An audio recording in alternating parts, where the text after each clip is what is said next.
There we go. Okay, this is hilarious. So I have my cup of tea, was going to take a drink, and it said, wait, we're going live. So here we are. We are live with It's Your Business Show. And I'm so excited today to be talking about this having this conversation with Christy and Dean.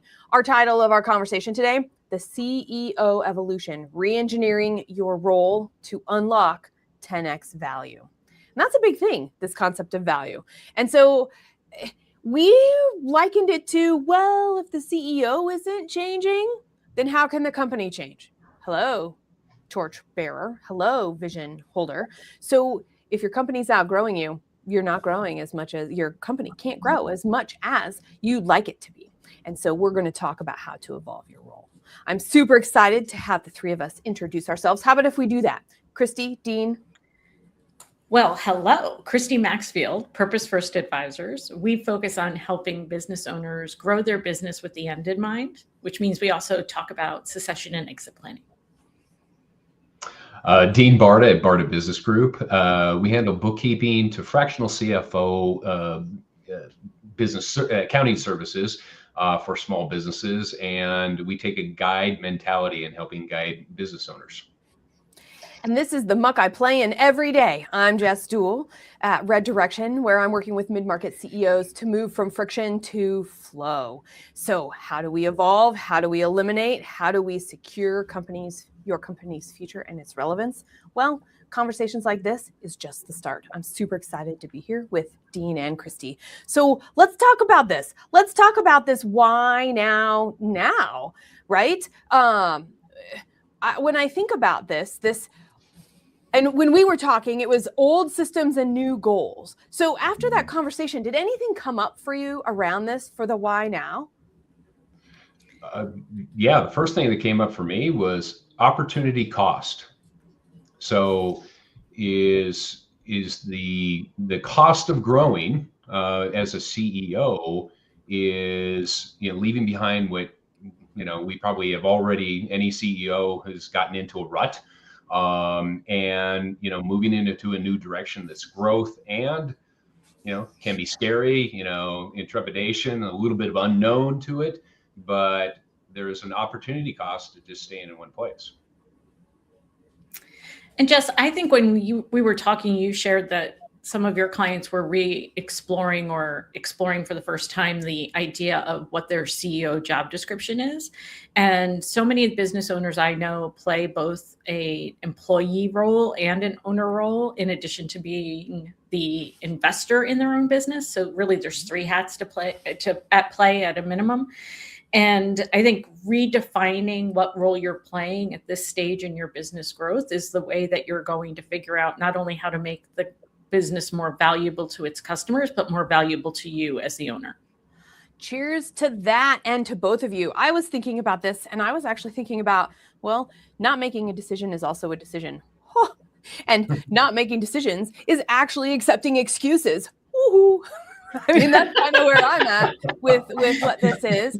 And so if we have broken systems and we have competing priorities and we have all of these gaps, all of the things that all three of us were just talking about actually truly come to pass, right?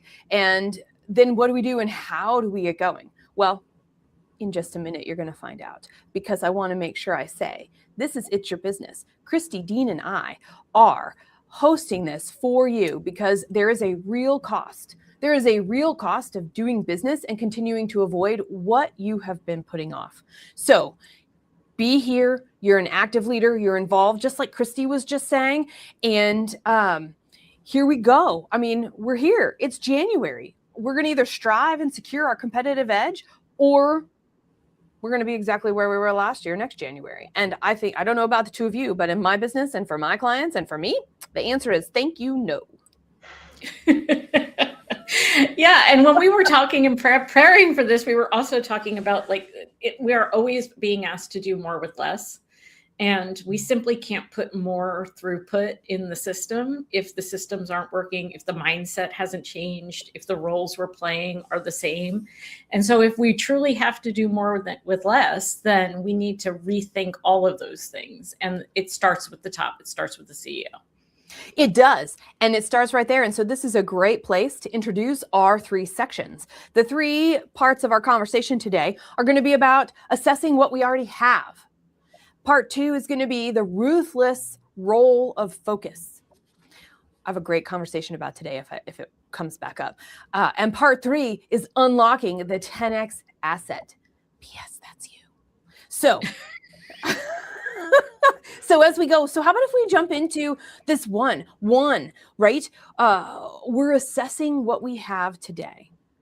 And Dean, you actually, to me, opportunity cost fits in there. How do you two feel about that? Mm-hmm. Yeah. Yeah, Dean brought up opportunity costs, and that's where I think we can start the conversation. I agree. Dean. I thought that was a great start. Yeah, I actually began the day with a conversation with a business owner about opportunity cost, and it was actually in the realm of employees, but also for themselves. They've been doing things a certain way, and they're striving for something different, but they can't get out of their own way, and so. It's that struggle to get out, make that next step that can be scary, but they, me and the person on the street knows that it's necessary to do. And it's just, getting some support on making that move. And as a CEO, each one of our companies, but also the clients we work with, we're the keeper of the vision, and what's moving forward. And if we've become stagnant, boy, that's definitely a trickle down situation.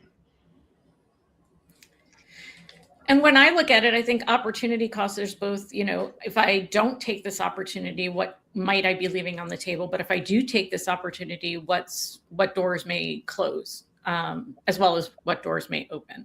And Dean, if I'm picking up what you're putting down, I think that's what I was going to try and say, is that we're also trying to assess, like, if your modus operandi is to say yes to everything and try to be everything to everyone, the chances are that's not going to work for you. So recognizing that making choices, even not making choices, keeping your options open, comes with a cost. And if that cost has traditionally been factored into your business model and you're not getting the results you want, then you have to really look at what's driving those decisions and what those hidden costs are.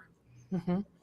And I'm going to overlay on top of both of those values. But there's 2 kinds of value that we're going to talk about here, right? There's the values with which the way we do our work here, which is part 1. And then the value we're actually adding, maintaining to keep that competitive edge. And I'm sure both of you are going to have some things to insert as well. So just jump right in, and I'll just be 1ing and 2ing this so that we can make sure I don't forget. So part 1. Our values, the way we do our work here, when we're talking about opportunity cost, this is a huge bottleneck. We accidentally dilute our own worth to our clients when we're not making decisions. So to what Dean was saying and to what Christy was saying, it might be the hardest thing to do is to make the decision that we don't want to, or we want to wait, or we want to kick the can down the road just a little bit.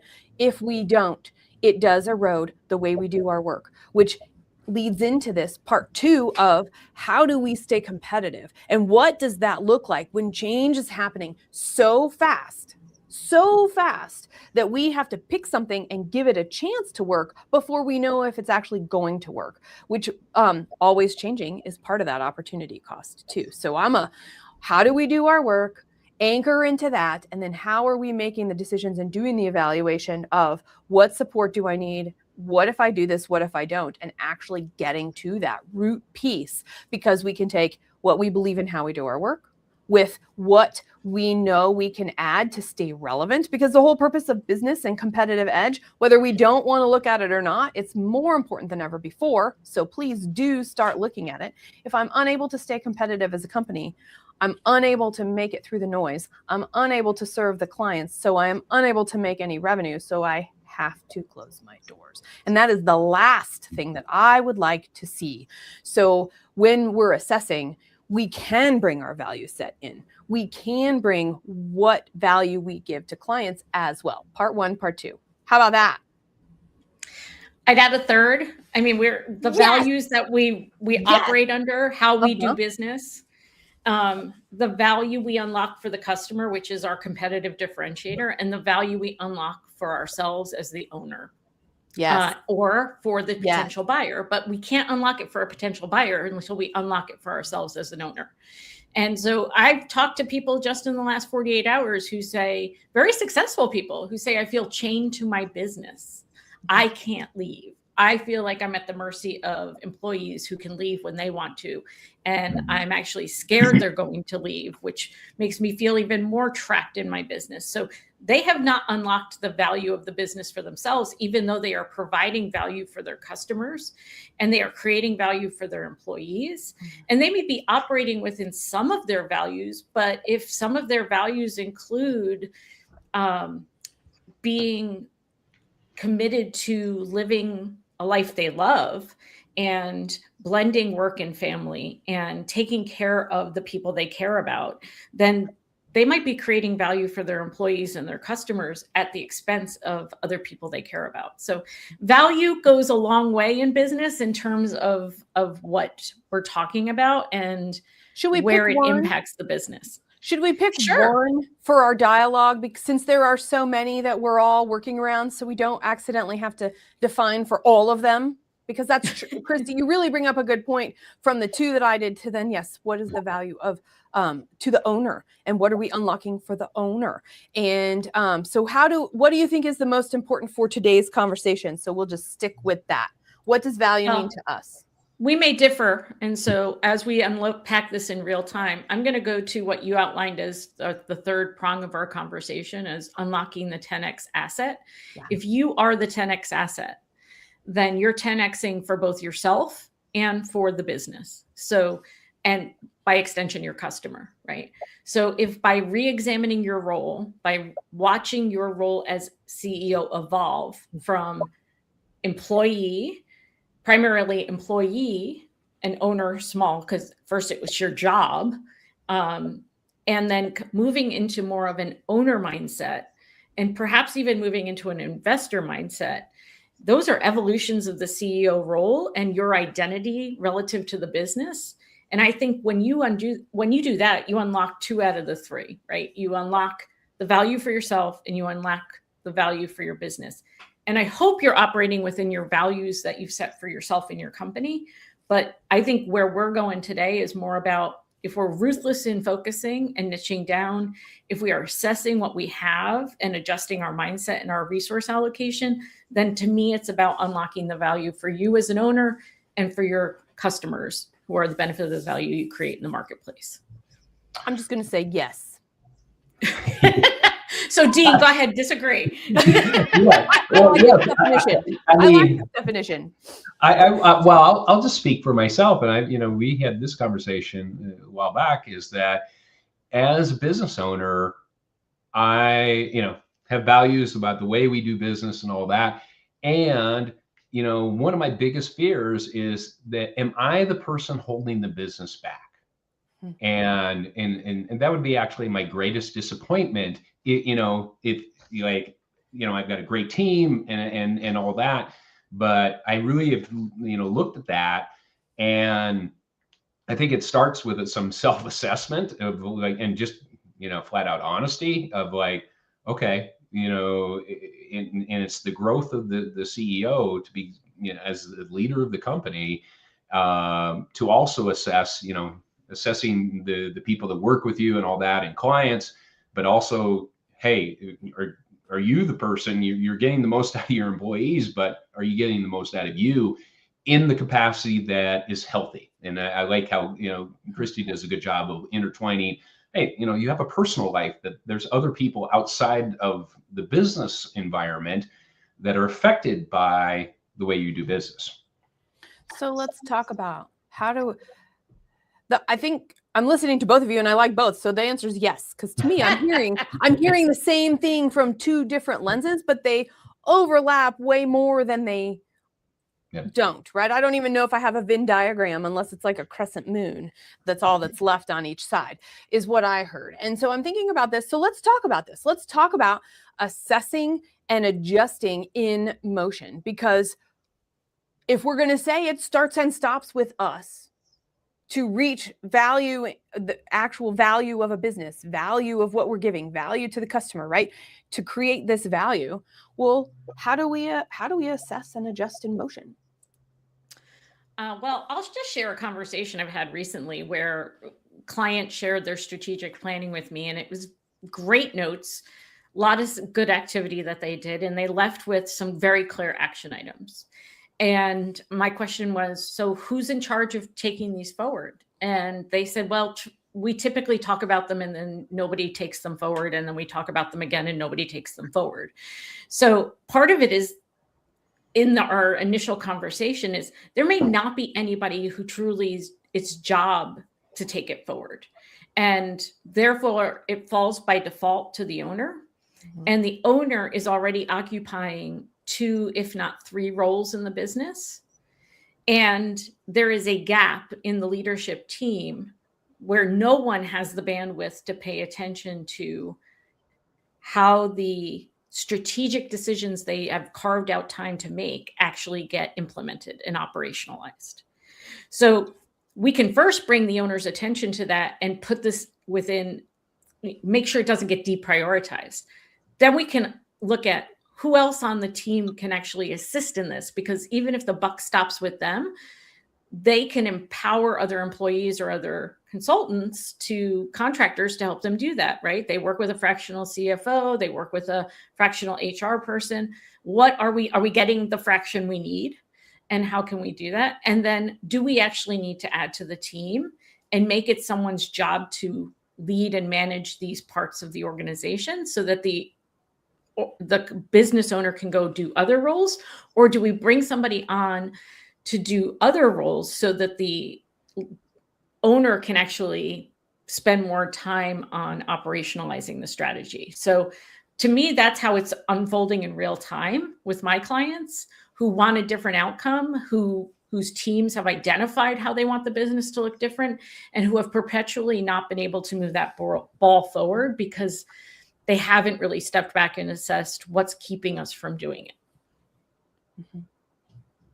Oh, that's so important, because I've been in plenty of different industries where, plenty of ideas and, the concept of an action plan. But if there's nobody that's, this taking bottom line responsibility and, with the guidance of moving forward, then all that brain power and creativity time and all that is, it's sitting in the closet, and it's almost wasted, really.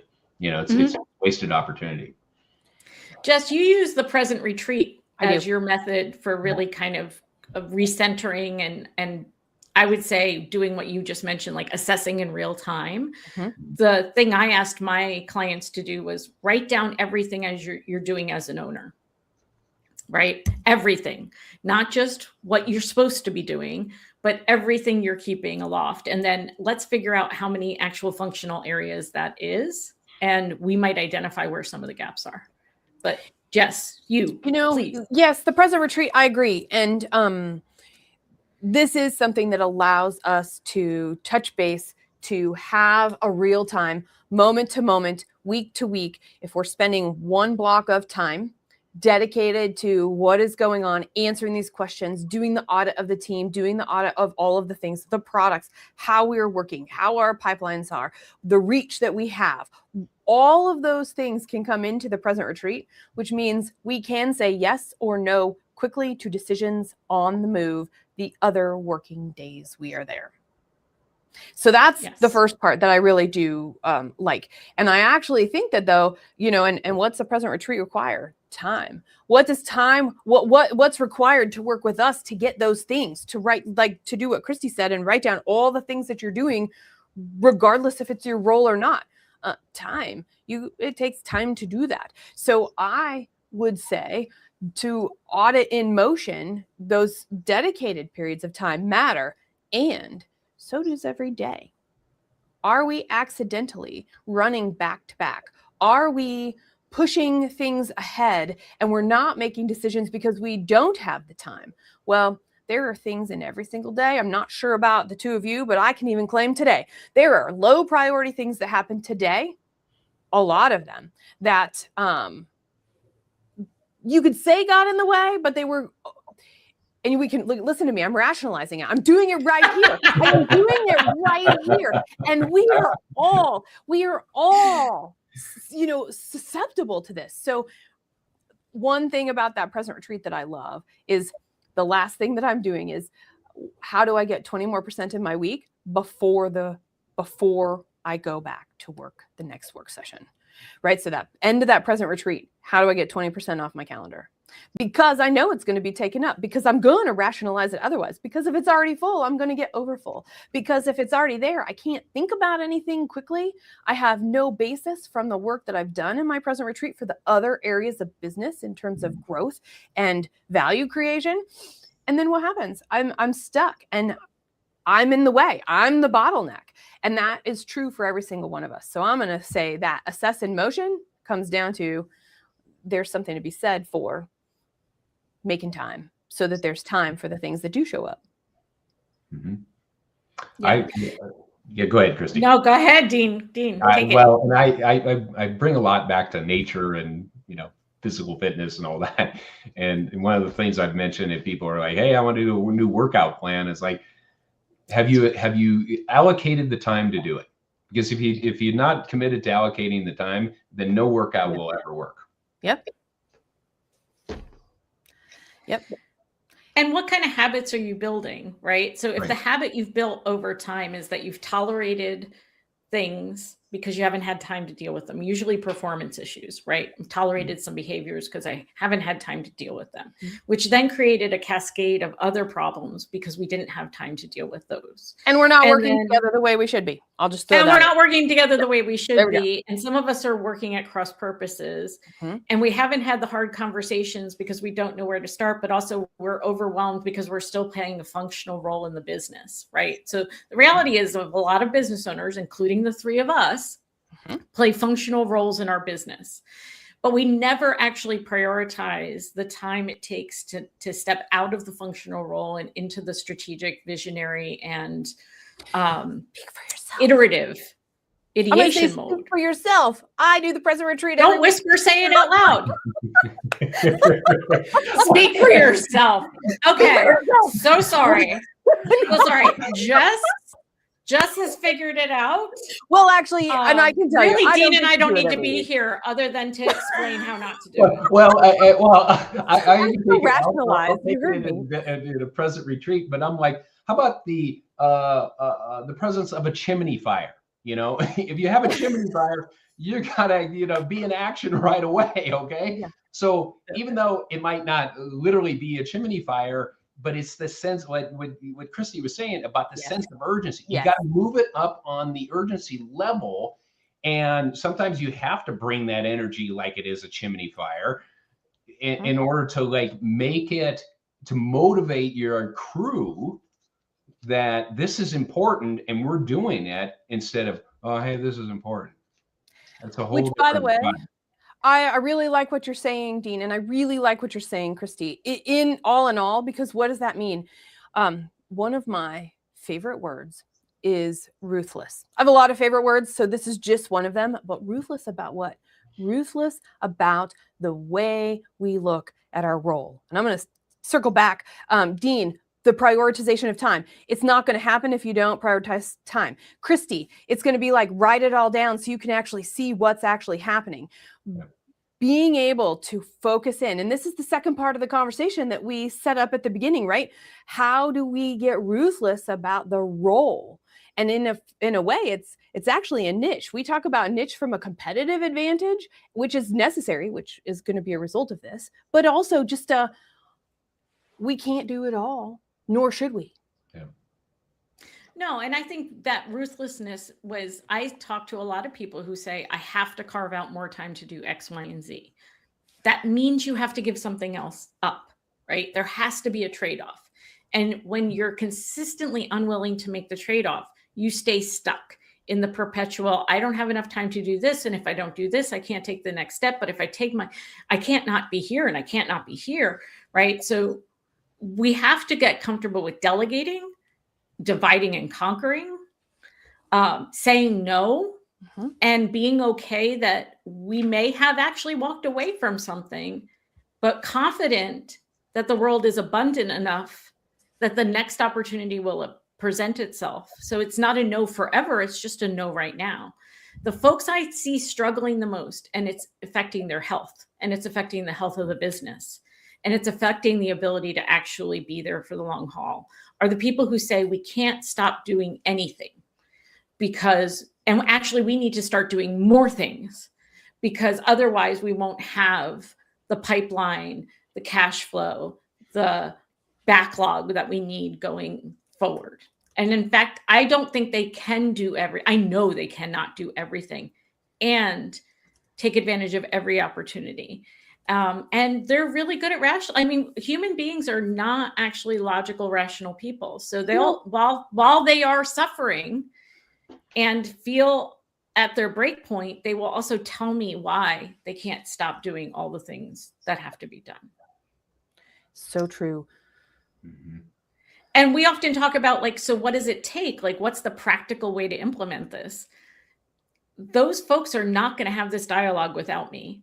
And even with me, it's going to take a long time for them to finally come to terms with the fact that they need to stop doing things the same way and expect different results. Mm-hmm. So the real practical way to implement this is get somebody who's outside, who has some arm's length distance, who can sit with you and say, if this has to be true, how can this also be true?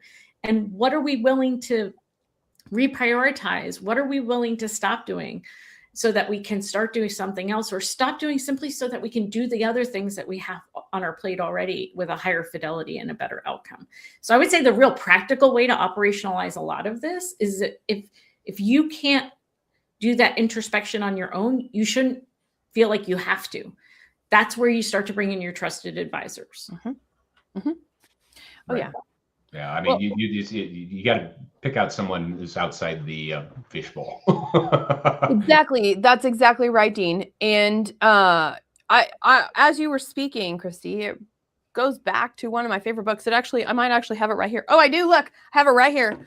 The E-Myth Mastery, right? There are 3 pillars to being able to run a business. Sometimes we get to do them all. Sometimes we don't have to. I love that it's a triangle and have always referenced this because it is a triangle. If we're a single person, there's all kinds of things. We're talking to ourselves and we get in our own way. But if there's a duo, we end up in a tug of war where there's never any movement, and we might get stuck that way. So one way to ensure that we get really focused in our role is understanding what is that role.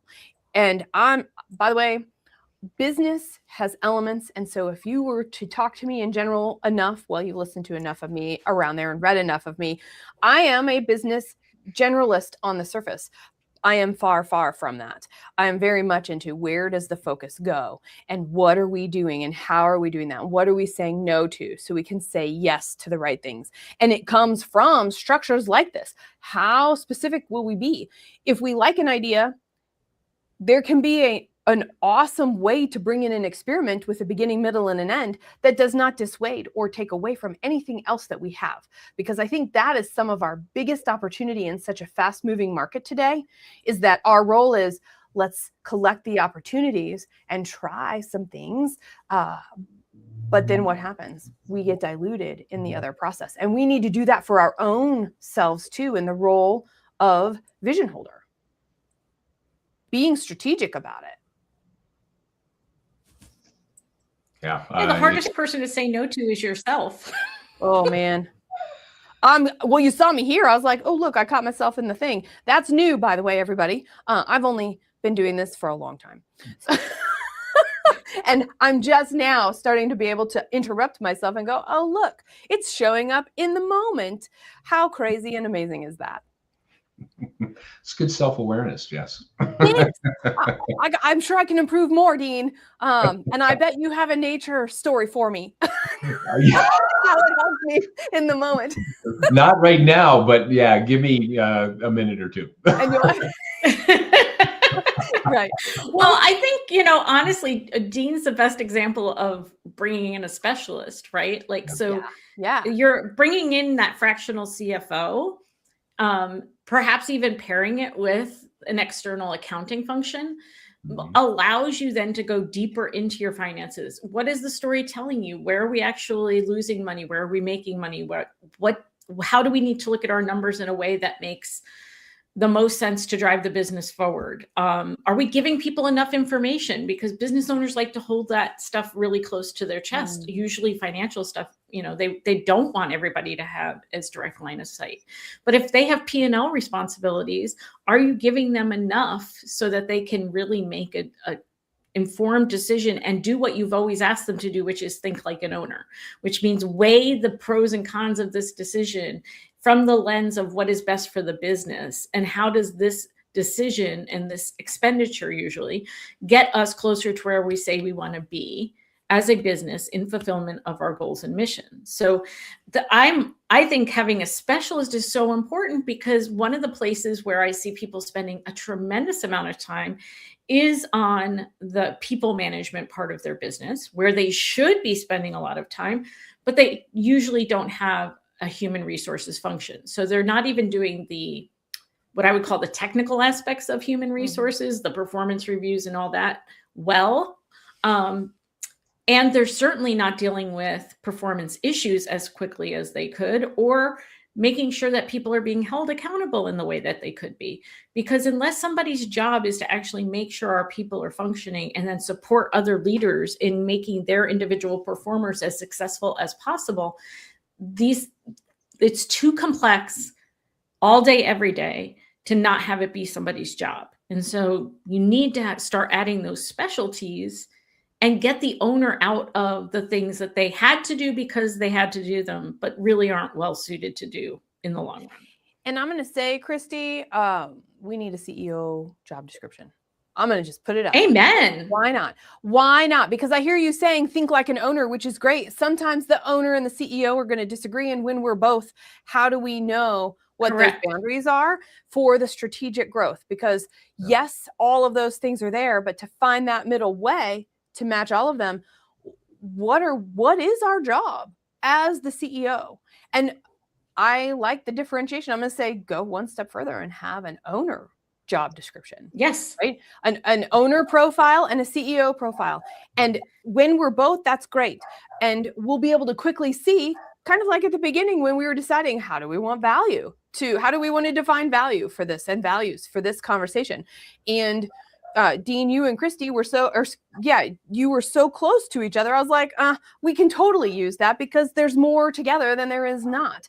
And we can do the same thing when we're talking about, I am doing strategic work and for strategic growth. This is what I need to do as a CEO.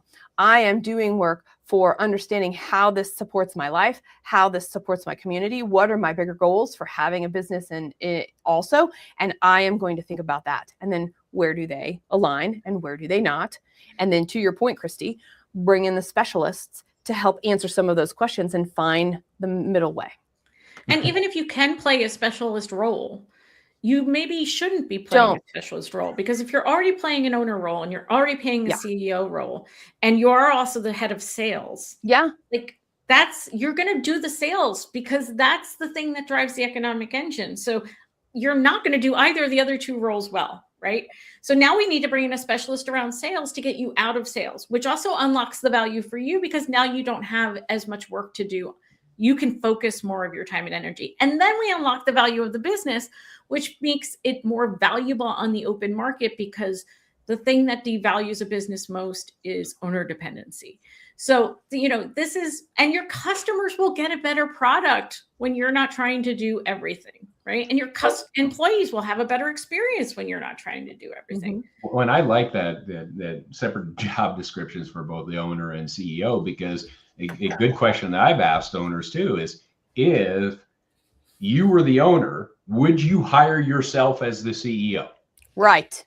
Oh, that's Or such a great sales question. manager, Yes. or whatever. And if that answer is hesitant at best, or no at worst, then that's a clear indication that there needs to be a change. And that's what a true owner does, is makes those hard decisions, not only about employees, but with the roles that they have within the company. Yes.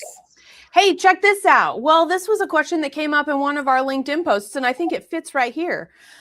Johanna, she said, what's a prompt you use to help leaders decide what only they can do right now? I think Dean's question in relationship to the role descriptions is a perfect one. What do you think?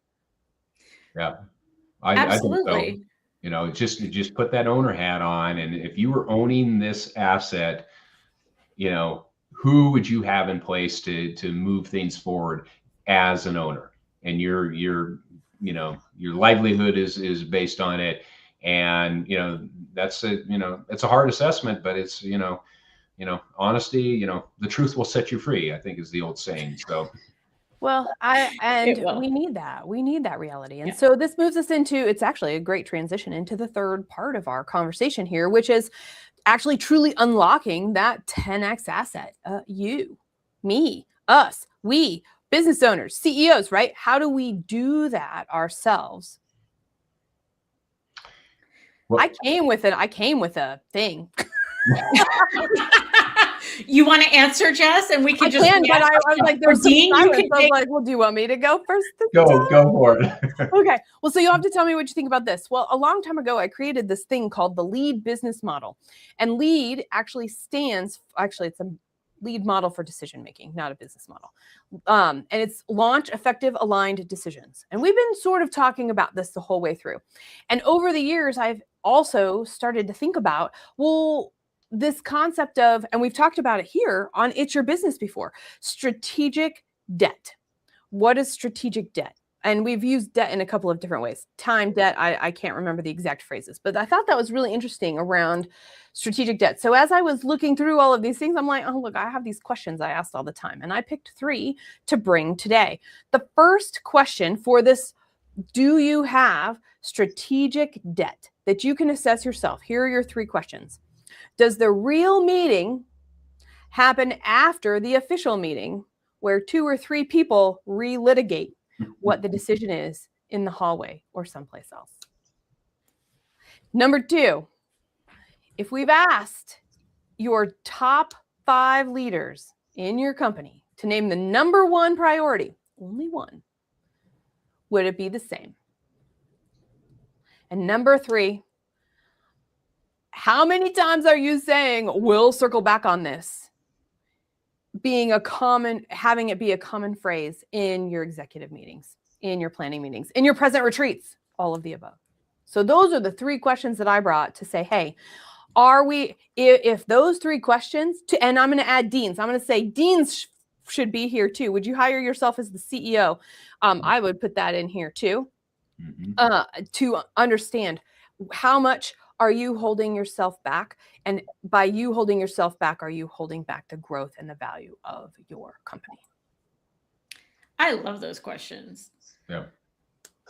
I also think that you could be asking yourself the question of what is there that only I can do because I am the owner? Love it. Right? Yeah. And be really real with yourself, because you're going to say only you can do it because I'm the only one who can do it the way I want it done. But that doesn't mean you're the only person who can do it, right? I'm the only person who can go out and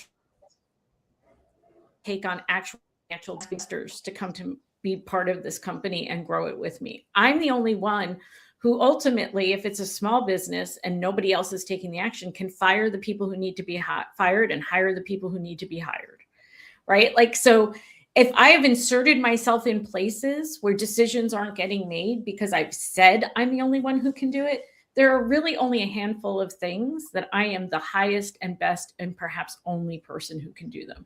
And when I get out of my own way, then I can also see that. Mm-hmm. Well, and I think there's, That's a great assessment of what only, is the crucial things that a owner should be doing. And I'll add an additional is what they're also passionate about doing. Because it's, as a business owner, I can do anything that my team can do, but that's not the best use of my time. I mean, I like the engagement with clients. Okay. I'm just a people person. Okay. And it's what I love to do and I'm good at. I mean, results have shown that I'm good at. And so, that's, to me, that's like extra, that's like nuclear fire, when you love it and you're good at it as an owner, and that's what you're, a good role for you. And, it's not hamstringing the business, at all, but it's enhancing it. It's the, if you will, icing on the cake rather than the cake. To me, that is like, man, that's the zone that would be ideal. For sure. And I mean, really what we're getting to is there's real work here. It is going to take time. So I'm going to go back to each week, can you take 20% out of your calendar so that you have time to be with this? Because this is not something we can check off. This is not something, well, parts of it are, sure, we can go through parts of it fast, but to really give ourselves a true assessment, to really sit with the comfort that we are in versus the uncomfort it is going to require to grow, that takes time. And if we don't take the time to experience it, then despite our best efforts, there's only so much we can do in spite of ourselves, as John Prine would say. Well, here's my interjection of nature, okay? Yes, I knew it was going to come. Fabulous. I had this question asked to me actually several years ago, and it was when we were living in Colorado, and he asked, and he was retired, guy. He wanted to get, really fit, and he said, "How do I get good at climbing 14,000 foot peaks?" And I said, "Climb 14,000 foot peaks." and he went on some hikes with me. He goes, "Oh my God, Dean, you ripped the legs off of me." And I said, "Hey, you'll be better after the 10th time and 12th time and 20th time and all that. You got to be patient that there is a progression to this." Okay. And the gold is mined in the consistency of that, not, hey, we're going to be great out of the gate. No one is. Or if you are, you're lucky and it's awesome, move on, launch pad from that. But that consistency over time that's where the gold is at. Mm-hmm. Yeah. I think that applies to your 20% too, Jess. Like the first 20% I take out is not going to be the 20% that, 10X is my revenue or my bottom line. But every time I get more dialed in and more ruthless about what I really need to pay attention to, what I really need my team to pay attention to, and making sure that everything we're all collectively doing is driving us towards the same goal, then I can unlock that 20% becomes so much more impactful, right? That it may be the 50th time that we decide, we're going to really look at what do we need to be doing? What can wait? Where should we put our energy? That dedication to staying focused and aligned and relentlessly executing versus being distracted. The cumulative effect, it's compounding, right? The law of compounding. Mm-hmm. That's the truth. Hey, I'm going to take my financial reference. I like it. Yeah. So it's your business. And we've been tackling risks that are actually going to impact your business growth today in January, where we've got new goals, we've got old systems, we've got And those old systems include the way we were thinking, which is where a lot of our conversation was today, right? And we talked about it in 3 parts. We assessed what we had. We talked about the ruthless role focus, and we've talked about how do we actually unlock this 10x asset. And I'll tell you what, I couldn't do this by myself. It's Your Business. Dean and Christy are fantastic co-hosts. Tell us who and what you are all over again. Christy Maxfield, Purpose First Advisors. We support owners who are interested in growing with the end in mind. And Dean Barta, Barta Business Group. We do bookkeeping to fractional CFO services for small businesses and using a guide mentality in helping the business owner. And I'm Jess, Dewell, working with mid-market CEOs, moving from friction to flow so that we can eliminate bottlenecks, evolve your mindset, and secure your company's future. Now, this is the thing. We started this with a question. If your job as CEO really hasn't changed, your company might be outgrowing you. And we talked about a lot today. So I want to come back to what was the biggest takeaway from each one of us that we can leave this conversation with. This is always when we have a pregnant pause, and that's all right. of us. I think it's the defining what value you really want to unlock. Is this about making sure that you can unlock more value for your customer, about unlocking more value for you as an owner, about unlocking more value for a future buyer, and doing all of that while being aligned to your true values, your core values, the things that are your North Star? And I think for me, it was really separating the roles of owner and CEO and using that to really assess, hey, would you hire yourself to be the CEO or retain yourself as a CEO of your own company, or whatever role that you as a CEO are playing in the company, and is that the best use? And really being, hard and rigorous about that evaluation. I can't pick just one thing today. There are like a lot of things that I have. So I was trying to come up with a phrase or a sentence that would wrap it all up. My biggest takeaway is that those that are listening, provided you listen, you try out 1 or 2 of the suggestions that were offered by all 3 of us today, your ability to make decisions gets easier, gets stronger, gets clearer as we go. And that ensures that you are evolving as you go and assessing as you go. And then when we take a step back in whatever that capacity is, and we're looking at, as the CEO, as the owner, strategically and purposefully for our whole life here. I could go on and on with those things. I won't, because I think that it's all about recognizing we already wear a lot of hats to make the business go, and we might want to look at those hats because they may not be the right ones. We really need to be looking at ourselves in the CEO role and in the owner role, and asking questions and understanding the value around that, understanding who can help us see that so we can stay out of our own way and grow 10x. All righty, let's go do it. I was going to say, here we go. We're going to go do it. Thanks for being here as part of It's Your Business. Don't forget, subscribe to the YouTube channel and follow each of us on LinkedIn. That's your action to save this episode, do something in it, and share it with a business owner you know. See you next time.